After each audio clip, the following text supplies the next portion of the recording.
Hello and welcome मेरे प्यारे बच्चों। और कैसे हैं आप लोग? सभी लोग बढ़िया? वाह, गुड।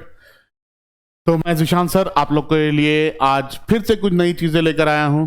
ठीक है, आप लोग को आज मैं अलग अलग तरह के क्वेश्चंस करवाऊंगा कूलम्स लॉ के ऊपर based.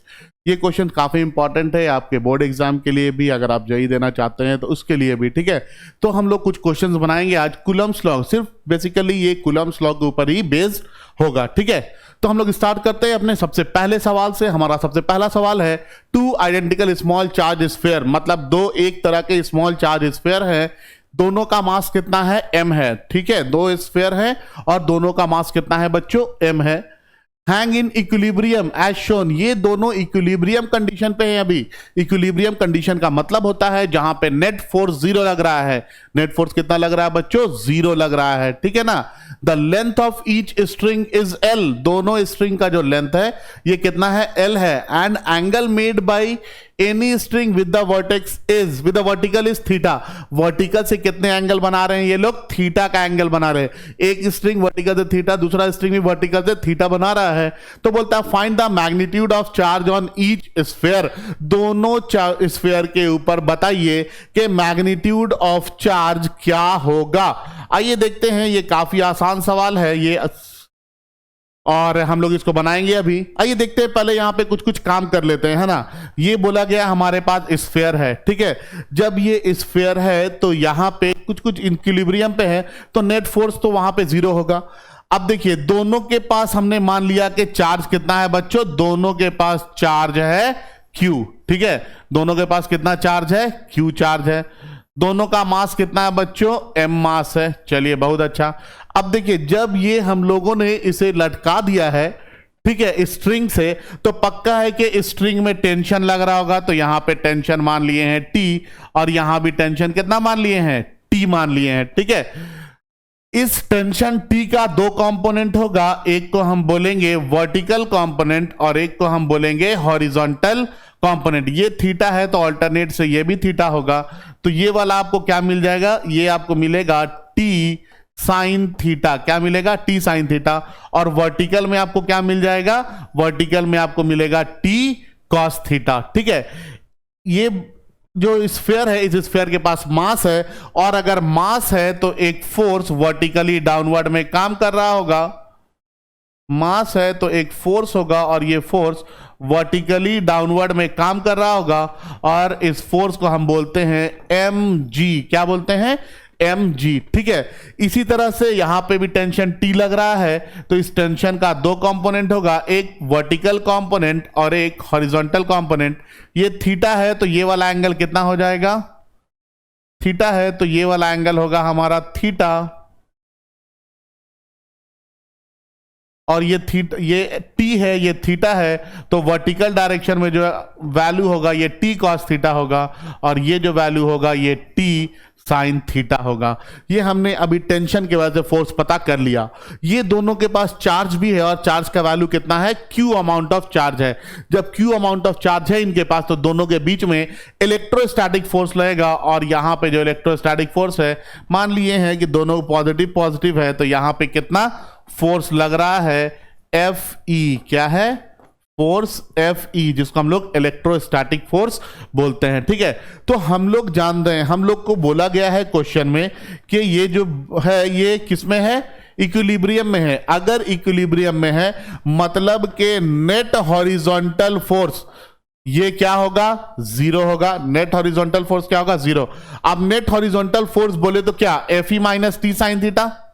Fe minus T sine theta एक स्फीयर के लिए ले लेंगे, तो ये क्या हो जाएगा? ये जीरो के बराबर हो जाएगा। ठीक है, तो Fe को हम लोग क्या लिख सकते हैं? Fe is equal to T sine theta लिख सकते हैं। ये हमारे लिए इक्वेशन नंबर 1 है। इसी तरह से यहां पे ये इक्विलिब्रियम कंडीशन पे है, तो नेट हॉरिजॉन्टल अगर जीरो हो रहा है बच्चों, तो नेट वर्टिकल भी क्या होगा? जीरो होगा। याद रखना है, जब भी इक्विलिब्रियम पे रहेगा तो नेट हॉरिजॉन्टल फोर्स भी जीरो और नेट वर्टिकल फोर्स भी जीरो। तो नेट वर्टिकल फोर्स को हम लोग Fy से लिख देते हैं, और ये भी क्या होगा? जीरो होगा। तो अगर आपसे पूछा जाए कि नेट वर्टिकल में क्या है, तो आप क्या बोलेंगे? सर ऊपर की तरफ T cos थीटा और नीचे की तरफ mg, मतलब T cos theta minus mg जो है T cos theta minus mg, इसका वैल्यू कितना हो जाएगा बच्चों? 0 हो जाएगा। तो हम यहां पे लिख सकते हैं कि mg जो है ये टी कॉस थीटा के बराबर है, और ये हमको इक्वेशन नंबर 2 मिल गया।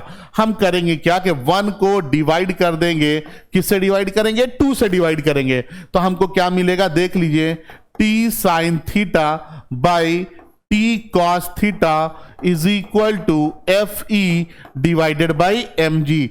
टी और टी ये दोनों क्या होंगे? कैंसल हो जाएंगे। टी और टी जब कैंसल होगा, टी और टी कैंसल हो गया तो sine theta by cos theta, ये आपको क्या मिल जाएगा?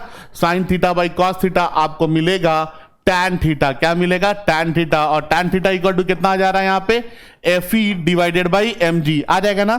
आप देख सकते हैं कि sine theta by cos theta ये टैन थीटा हो गया, और टैन थीटा कितना आ जा रहा है? F E by M G के बराबर आ जा रहा है। ठीक है, तो ये F E by M G, तो एफ ई का वैल्यू कितना लिख सकते हैं हम लोग? F E is equal to M G into tan theta, M G into tan theta. इसको यहां पे अभी हम लोग रहने देते हैं, इक्वेशन नंबर 3 बोल देते हैं। थोड़ा पीछे आएंगे हम लोग। अब देखिए, मान लेते हैं, मान क्या लेते हैं, ये एल है, ये थीटा है, तो हाफ डिस्टेंस जो है बच्चों, ये तो पक्का है कि एल साइन थीटा होगा, हाँ या ना। ये एल है, यहां से यहां तक का लेंथ क्या है? एल है। ये एंगल थीटा है, तो इसका 2 कंपोनेंट होगा एल का, एक एल साइन थीटा होगा और ये वाला एल कॉस थीटा होगा, तो ये लेंथ एल साइन थीटा। उसी तरह से यहां से आधा लेंथ यहां तक का जो होगा, ये भी क्या होगा? एल साइन थीटा होगा। तो अगर आपसे पूछा जाए कि दो चार्ज के बीच में जो दूरी है, ये टोटल दूरी कितनी है, तो आप क्या बोलेंगे? सर, दो चार्ज के बीच में यहां पे जो टोटल दूरी आ रही है, जिसको हम आर बोलते हैं, ये यहां पे 2l साइन थीटा है। ठीक है, समझ में आया बात? क्या बोले यहां पे? ये L है, ये वाला जो लेंथ है स्ट्रिंग का, ये कितना है? L है। इस L का और ये एंगल कितना है? थीटा है। तो इस L का 2 कंपोनेंट होगा, एक को हॉरिजॉन्टल और एक को वर्टिकल बोलेंगे। ये L है, ये थीटा है, तो पक्का है कि ये L साइन थीटा होगा, और ये जिस साइड से एंगल लगा हुआ है वो क्या होगा? वो हमेशा L cos थीटा होगा। तो यहां से आधा दूर की जो दूरी है ये L साइन थीटा, और फिर यहां से यहां की जो दूरी है ये भी L साइन थीटा, तो टोटल डिस्टेंस कितना हो गया? 2L sine theta. तो दो चार्ज के बीच में जो दूरी है, ये दूरी कितनी आ जा रही है? 2L साइन थीटा के बराबर आ जा रही है। ठीक है, यही दूरी हम लोगों ने यहां पे लिखा है कि R equal to 2L sine theta. हमको पता है कि इलेक्ट्रोस्टैटिक फोर्स जो होता है ये 1/4 pi epsilon not Q1 into Q2 divided by R square के बराबर होता है। ठीक है, तो यहां पे हम लोग लिख देते हैं, आपने निकाला है इलेक्ट्रोस्टैटिक फोर्स का वैल्यू कितना? mg tan theta. तो यहां पे हम लिख देंगे mg tan theta this is equal to किसके बराबर आ जा रहा है? 1/4 पाई एप्सिलॉन नॉट, दोनों चार्ज का वैल्यू सेम है, डिवाइडेड बाई डिस्टेंस आपने कितना निकाल लिया है? 2L साइन थीटा का होल स्क्वायर। ठीक है, सारे टर्म को इधर भेज दीजिए तो आपको मिलेगा Q square is equal to कितना आ जा रहा है?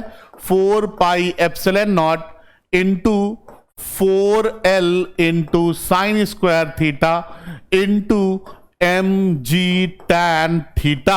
और यहां से q का वैल्यू आप निकाल लीजिए, स्क्वायर को उधर भेज दीजिए, तो ये स्क्वायर रूट हो जाएगा।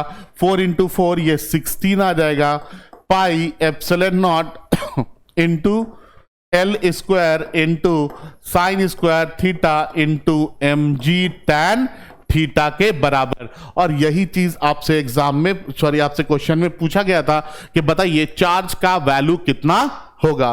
तो हम लोगों ने चार्ज का वैल्यू काफी आसानी से निकाल लिया। मुझे लगता है कि ये क्वेश्चन आप लोगों को समझ में आया होगा। ठीक है, थोड़ा आगे बढ़ते हैं और अब दूसरा क्वेश्चन देखते हैं। ठीक है, दूसरा क्वेश्चन ये भी काफी इंपॉर्टेंट है। ठीक है, बोलता है कि 2 identical balls each having density rho are suspended from a common point by 2 insulating string of equal length. ठीक है, क्या है समझिए क्वेश्चन।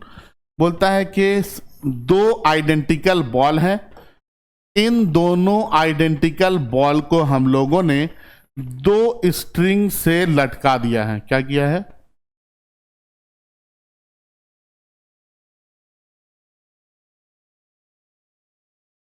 दो स्ट्रिंग से हम लोगों ने लटका दिया है कुछ इस तरह से।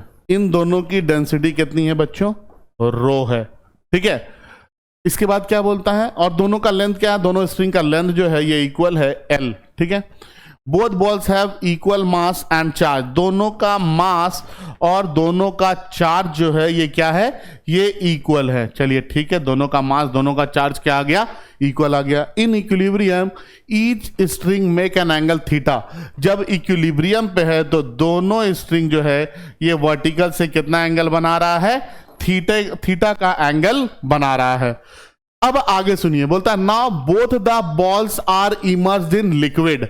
अब हम लोग क्या किए हैं, इन दोनों बॉल को उठाए हैं और उठा करके ले जा करके लिक्विड में रख दिए हैं। ठीक है, चलिए ओके, इमर्ज कर दिए हैं, लिक्विड में डाल दिए हैं। ठीक है, and angle theta does not change, जब लिक्विड में डाले ना तो सबसे बड़ा बात क्या है कि वहां पे थीटा का वैल्यू जो है ये चेंज नहीं हुआ है। डेंसिटी जो लिक्विड की है वो कितनी है, वो सिग्मा है। बोला गया है find dielectric constant of the liquid.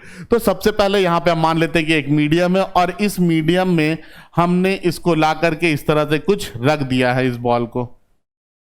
ठीक है, ये लेंथ एल है, थीटा का वैल्यू चेंज नहीं हुआ है। ठीक है, यहां पे भी थीटा क्या है, थीटा ही है, एंगल क्या है, थीटा है। ठीक है, चलिए समझते हैं। हम लोगों को बोला गया ये क्या है, ये मीडियम का कॉन्सेप्ट है। यहां पे क्या है, मीडियम है ना, और यहां पे कहां पे रखा हुआ था, यहां पे एयर में रखा हुआ था। ठीक है, हमको बोला गया कि डाइलेक्ट्रिक कांस्टेंट बताइए। आपको पता है बच्चों ये बहुत आसान क्वेश्चन है। क्वेश्चन आसान ये इसलिए है, ठीक है, क्योंकि हम लोग को डाइलेक्ट्रिक कांस्टेंट निकालने के लिए बोला गया है और डाइलेक्ट्रिक कांस्टेंट के लिए हमको एक फॉर्मूला पता है कि K जो है ये electrostatic force in air by electrostatic force in medium के बराबर होता है। किसके बराबर होता है, electrostatic force in air by electrostatic force in medium के बराबर होता है। अगर आप देखेंगे अभी जस्ट इस क्वेश्चन में मैंने आपको बताया कि इलेक्ट्रोस्टैटिक फोर्स इन एयर ये कितना आ रहा था, इधर पे इलेक्ट्रोस्टैटिक फोर्स इन एयर ये mg tan थीटा के बराबर आया। सेम क्वेश्चन है ना, हाँ या ना। वहां पे एयर में हम लोगों ने इलेक्ट्रोस्टैटिक फोर्स निकाला, बाद में चार्ज निकाल लिया था। यहां पे डाइलेक्ट्रिक कांस्टेंट निकालना है, तो बिल्कुल इसी तरह से यहां पे एयर में जो इलेक्ट्रोस्टैटिक फोर्स होगा मतलब Fa का जो वैल्यू होगा ये कितना हो जाएगा, ये हो जाएगा mg tan थीटा। mg बोले तो m बोले तो मास, g बोले तो acceleration due to gravity and tan theta. Mass जो है ये डेंसिटी इनटू वॉल्यूम होता है कि नहीं होता है। ठीक है, और आपको बॉल की डेंसिटी दे दी गई है। बॉल की डेंसिटी कितनी है, रो है। बॉल की डेंसिटी कितनी है, रो है। तो यहां पे हम मान लेते हैं कि इसका वॉल्यूम जो है ये v है। Let volume of the ball is v, let volume of the ball is v।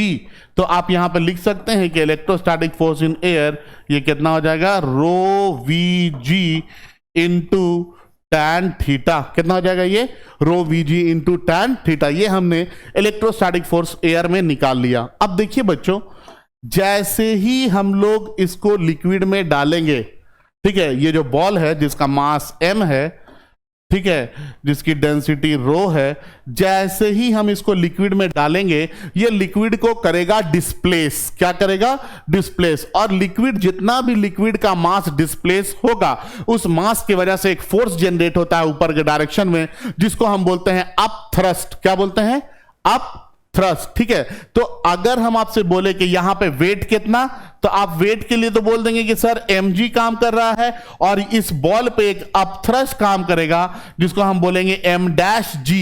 m dash क्या है, ये mass of the liquid displaced है। ठीक है, तो अगर आपसे हम यहां पे पूछ दें कि बताइए कि एपरेंट वेट कितना होगा, एपरेंट वेट, अब बताइए वेट कितना होगा, तो आप इस वेट को क्या बोलेंगे, कितना लिखेंगे इस वेट को, आप इस वेट को लिखेंगे कि सर mg तो इसका वेट पहले से जो कि वर्टिकली डाउनवर्ड काम कर रहा, और माइनस m डैश g जो कि लिक्विड जो डिस्प्लेस हुआ है उसके वजह से काम कर रहा है, हाँ या ना।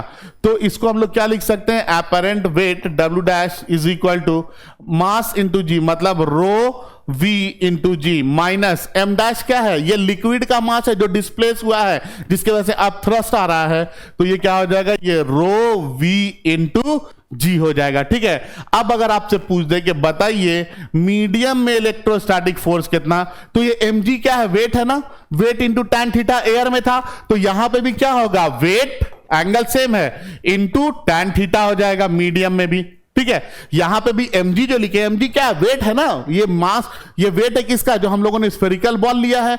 उसी तरह से यहां पे हम लोगों को, जब उसको हम लोग लिक्विड में डाल दिए, इमर्स कर दिए, वो वहां पे लिक्विड डिस्प्लेस हुआ तो एपरेंट वेट मिला। तो मीडियम में जो हम लोग फोर्स लिखेंगे ये W dash into tan theta. और बच्चों W डैश का वैल्यू हमने निकाल लिया है, कितना है ये, रो Vg minus sigma Vg into tan theta.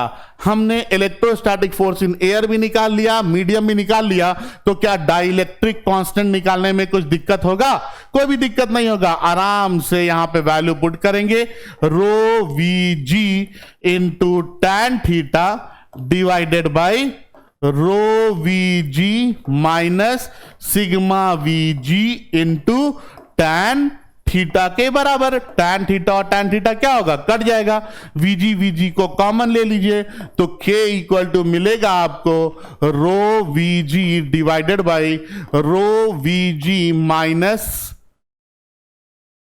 Vg को हम लोग कॉमन ले लेते हैं। ठीक है, तो रो माइनस सिग्मा इंटू Vg और Vg भी क्या हो गया, कट गया। डाइलेक्ट्रिक कांस्टेंट कितना आ गया बच्चों, sigma rho minus rho divided by rho minus sigma.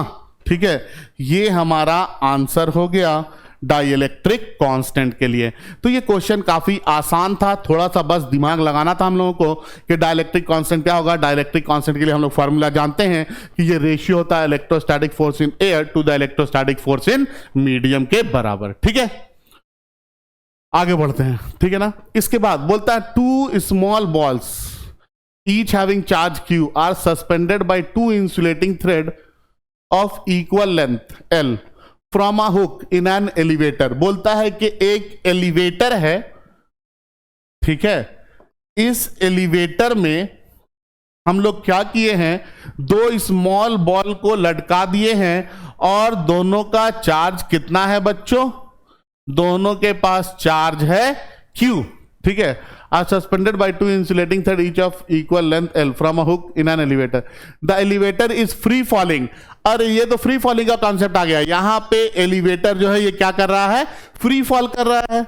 ठीक है, तो जब एलिवेटर फ्री फॉल कर रहा है तो पक्का है कि अब ये दोनों मास भी जो है ये दोनों क्या होगा, फ्री फॉल होगा। और फ्री फॉल होगा, दोनों के पास चार्ज सेम है, चार्ज का मैग्नीट्यूड एंड नेचर सेम है, तो पक्का है कि रिपल्शन होगा। रिपल्शन होगा तो ये रिपेल करेगा, और रिपेल करेगा तो मैक्सिमम दूरी पे आ जाएगा। तो ये वाला जो लेंथ है ये L है। अब जब ये मैक्सिमम दूरी पे आएगा तो एक मास इधर चला आएगा और एक मास इधर चला आएगा, ये दोनों इस पॉइंट से जुड़े हुए हैं। ठीक है, इसका चार्ज Q है और इसका भी चार्ज Q है। लेंथ यहां से यहां L, यहां से यहां L, तो टोटल लेंथ अगर आपसे हम पूछ दें तो टोटल लेंथ आप क्या बोलेंगे कि सर टोटल लेंथ तो 2L हो गया। ऐसा क्यों हुआ, क्योंकि फ्री फॉलिंग हो गया है ना।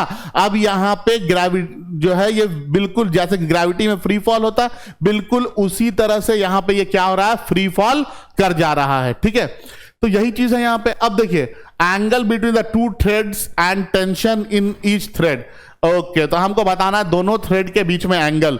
ये तो साफ पता चल गया कि दो थ्रेड के बीच में एंगल कितना आ गया यहां पे, ड्यू टू फ्री फॉलिंग ये एंगल कितना हो गया, थीटा हो गया। अब देखिए ये दोनों चार्ज है Q और Q, तो दोनों एक दूसरे को रिपेल करेगा, इलेक्ट्रोस्टैटिक फोर्स लगेगा यहां पे Fe और Fe। जब ये दोनों थ्रेड है तो थ्रेड पक्का है कि टेंशन महसूस करेगा, तो टेंशन कितना होगा, T। तो हम जानते हैं कि टेंशन जो है ये Fe के बराबर हो जाएगा। Fe बोले तो 1/4 pi epsilon not Q into Q divided by 2L का स्क्वायर। तो ये कितना आ जा रहा है, 1/4 pi epsilon not Q square divided by 4L square. ये आपको टेंशन मिल गया, तो थीटा 180 आ गया और टेंशन कितना आ गया, 1/4 pi epsilon not Q square by 4L का स्क्वायर। ऐसा क्यों हुआ, क्योंकि एलिवेटर जो है वो फ्री फॉल कर रहा था। ठीक है, तो जब फ्री फॉल कर रहा है तो यहां पे ये दोनों क्या होगा, मैक्सिमम दूरी पे चला आएगा। क्यों, जस्ट ड्यू टू रिपल्शन। ठीक है, फ्री फॉलिंग समझते हैं ना, इसको फ्री फॉल बोलते हैं, आराम से just acceleration due to gravity से वो फॉल कर जाएगा। ठीक है, तो ये हो गया हमारा तीसरा क्वेश्चन। आगे बढ़ते हैं, बोलता है two fix point charge plus 4e and plus e unit are separated by distance a, where should a third point charge q be placed for it to be in equilibrium। बोलता है कि हमारे पास दो चार्ज है, कितने charge हैं, दो charge, कितना कितना चार्ज है बच्चों, एक चार्ज है 4e और दूसरा चार्ज है e। बोलता है कि बताइए, और दोनों कितनी दूरी पे रखे हुए हैं, दोनों a दूरी पे रखे हुए हैं। ठीक है, बोलता है कि थर्ड चार्ज को हम कहां पे रखें कि उसके वो इक्विलिब्रियम पे हो, मतलब कोई भी फोर्स ना लगे। अब देखिए, ये रीजन एक इधर भी है, रीजन एक इधर भी है। अगर आप यहां पे कहीं पे रखेंगे चार्ज q प्लस q को, तो ये पॉजिटिव पॉजिटिव रिपल्शन, ये पॉजिटिव पॉजिटिव क्या होगा, रिपल्शन। ठीक है, रिपेल करेगा, और जब रिपेल करेगा तो दोनों सेम डायरेक्शन में होगा। ठीक है, और मान लीजिए कि यहां पे आप ला करके रखे प्लस q चार्ज को, ये पॉजिटिव पॉजिटिव रिपेल हो गया। ठीक है, वो पॉजिटिव पॉजिटिव रिपेल हो गया, तो सेम डायरेक्शन में दो फोर्स काम कर रहा है ना, और सेम डायरेक्शन में दो फोर्स अगर काम करता है तो कभी भी वो जीरो रिजल्टेंट प्रोड्यूस नहीं करेगा, मतलब वो कभी भी इक्विलिब्रियम पे आने नहीं देगा।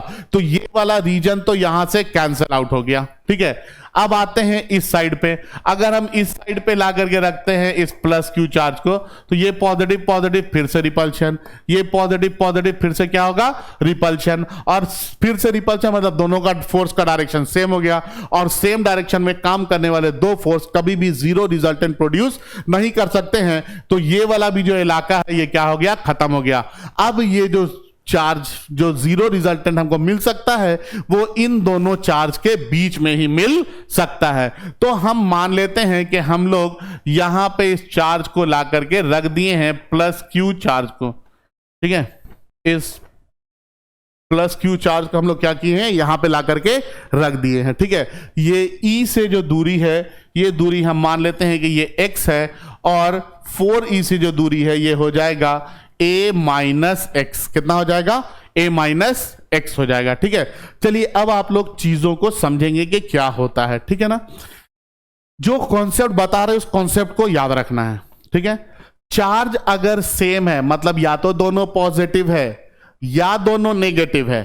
ठीक है, तो हमेशा दोनों चार्ज के बीच में इक्विलिब्रियम लाई करेगा, और किसके नजदीक, स्मॉल वाले चार्ज के नजदीक लाई करेगा। ठीक है, क्या बोल रहे हैं, अगर दोनों चार्ज का नेचर सेम है, ये भी पॉजिटिव ये भी पॉजिटिव, या ये भी नेगेटिव ये भी नेगेटिव, अगर दोनों चार्ज का नेचर सेम होगा तो इक्विलिब्रियम हमेशा इन दो चार्ज के बीच में कहीं पे भी लाई कर सकता है, और किसके नजदीक, स्मॉल वाले चार्ज के नजदीक होगा। ठीक है, उसी तरह से अगर एक पॉजिटिव दूसरा नेगेटिव होता है, तो याद रखना है कि अगर एक पॉजिटिव दूसरा नेगेटिव है तो ये हमेशा चार्ज के साइड में लाई करेगा, और जो भी चार्ज का वैल्यू छोटा है उसके नजदीक लाई करेगा। समझ में आ रहा है, मान लीजिए ये प्लस 4e होता और ये माइनस e होता, ठीक है ना, तो दोनों चार्ज अलग अलग हो गए होते, इसका मैग्नीट्यूड कम है तो इसके इस साइड पे लाई करता, मतलब साइड में लाई करेगा। तो चार्ज अगर सेम होगा, सेम नेचर का होगा, तो दोनों चार्ज के बीच में लाई करेगा, या नहीं तो फिर क्या होगा, अगर ऑपोजिट नेचर का होगा तो उसके किसी भी एक के साइड में लाई करेगा, लेकिन किसके साइड में, जो स्मॉल चार्ज का वैल्यू है उसके साइड में वो लाई करेगा। ठीक है, यही चीज हम लोग यहां से सीखेंगे। अब हमको बोलता है, देखिए ये पॉजिटिव ये पॉजिटिव, पॉजिटिव पॉजिटिव में क्या होगा, रिपल्शन होगा, रिपल्शन होगा तो एक फोर्स लगेगा F1। इसी तरह से ये पॉजिटिव यहां पे भी रिपल्शन होगा, एक फोर्स लगेगा क्या, F2। अगर आप ध्यान से देखेंगे तो फॉर इक्विलिब्रियम के लिए अगर ये इक्विलिब्रियम पे है, मतलब नेट फोर्स कितना है, इक्विलिब्रियम पे नेट फोर्स 0, एफ नेट का वैल्यू कितना, 0, मतलब F1 और F2 ये दोनों क्या हो जाएंगे बच्चों, इक्वल हो जाएंगे। अगर आपसे पूछा जाए F1 का वैल्यू क्या होगा, तो आप क्या बोलेंगे, sir KQE divided by x square, और अगर पूछा जाए F2 का वैल्यू क्या है तो क्या बोलेंगे, sir KQ into 4E divided by A minus x का होल स्क्वायर। यहां से यहां की दूरी तो यही है। अब देखिए KQE कट गया, A माइनस एक्स को इधर ले आइए तो आपको मिलेगा A माइनस एक्स का whole square divided by x square equal to कितना, 4। ठीक है, उस स्क्वायर को इधर कर देंगे हम लोग उस साइड पे, तो हमको मिल जाएगा a minus x by x, ये दोनों स्क्वायर है ना, तो होल स्क्वायर बोल सकते हैं, उसको उधर करेंगे तो ये क्या आ जाएगा, स्क्वायर रूट ऑफ 4। तो हमको मिलेगा a minus x is equal to 2, और x को उधर भेज देंगे तो a minus x is equal to कितना, 2x, ये x भी उधर चला जाएगा तो 3x इक्वल टू कितना आ जाएगा, 3x इक्वल टू a हो जाएगा। तो x का वैल्यू कितना आ जा रहा है बच्चों, x का वैल्यू आ जा रहा है a बाई 3। तो याद रखेंगे स्मॉल वाले चार्ज से a बाई 3 दूरी पे वो रहेगा। ठीक है, मेरे ख्याल से ये क्वेश्चन आप लोगों को समझ में आया होगा। अब हम लोग लास्ट क्वेश्चन की तरफ बढ़ते हैं। ठीक है, क्या है लास्ट क्वेश्चन देखेंगे। बोलता है कि 5 point charge each of plus Q R placed on 5 vertices of regular hexagon.